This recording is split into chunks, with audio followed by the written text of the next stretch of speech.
10th class बेटा, आज हम फर्स्ट चैप्टर का topic making of nationalism in Europe में राष्ट्रवाद का निर्माण करेंगे। इसमें बेटा दिखाया गया है कि मिड 18th सेंचुरी तक यूरोप में कोई भी नेशन स्टेट नहीं था। जब भी हम यूरोप का मैप देखते हैं तो ऐसा दिखता है। और आज वाले जो कंट्री हैं, जहाँ जर्मनी है, इटली है, स्विट्ज़रलैंड है, वहाँ मोनार्चीज़ थी, राजशाहियाँ थी, डचीज़ थी या कैंटन्स, इनमें वो डिवाइड थे, जिनमें रूलर्स ऑटोनोमस पावर रखते थे। शासकों के स्वायत्त क्षेत्र थे, यानी एक राजा और उसी के अधीन वो सारी कार्य प्रणाली।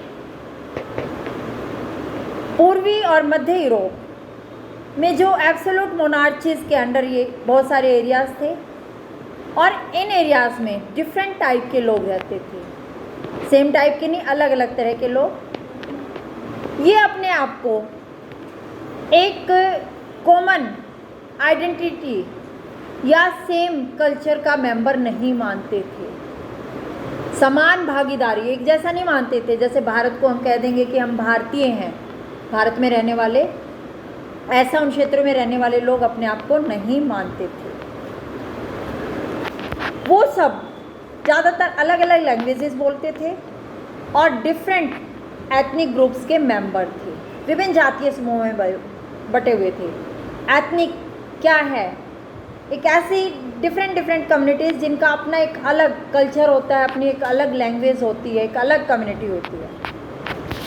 इसमें फॉर एग्जांपल क्लियर किया गया है, ऑस्ट्रिया हंगरी पर कंट्रोल करने वाले हैब्सबर्ग एम्पायर और हंगरी, वो भी उसी हैब्सबर्ग एम्पायर का जो एरिया था, और उसमें अलग अलग एरिया इंक्लूड थे और अलग अलग टाइप के पीपल इंक्लूड थे। इसी तरह और एग्जांपल दिए गए हैं, एल्प्स के टिराल, ऑस्ट्रिया और सुडेटलैंड जैसे डिफरेंट एरियाज़ के साथ साथ बोहेमिया भी शामिल था, जहाँ जो नोबल्स क्लास में जर्मन स्पीकिंग लोग ज़्यादा थे। हैब्सबर्ग एम्पायर में लॉम्बार्डी और वेनेशिया जैसे इटालियन लैंग्वेज वाले एरिया भी इंक्लूड थे। हंगरी में आधे से ज़्यादा लोग मैग्यार लैंग्वेज बोलते थे, जबकि बाकी पार्ट के लोग डिफरेंट लैंग्वेजेस को यूज़ करते थे। गॉलिसिया में नोबल क्लास पोलिश लैंग्वेज बोलता था और इन इफेक्टिव ग्रुप्स के अलावा हैब्सबर्ग एम्पायर की बाउंड्री लाइंस के अंदर डिफरेंट टाइप के लोग, जिसमें एग्रीकल्चर करने वाले लोग भी थे, रहते थे। फॉर एग्जांपल, नॉर्थ में बोहेमियन और स्लोवाक, कार्नियोला में स्लोवेन्स और दक्षिण में क्रोएट, और इसकी तरफ ट्रांसिल्वेनिया में रहने वाले रोमन लोग। ऐसा डिफरेंस बेटा पॉलिटिकल यूनिटी को शो करने वाला नहीं था।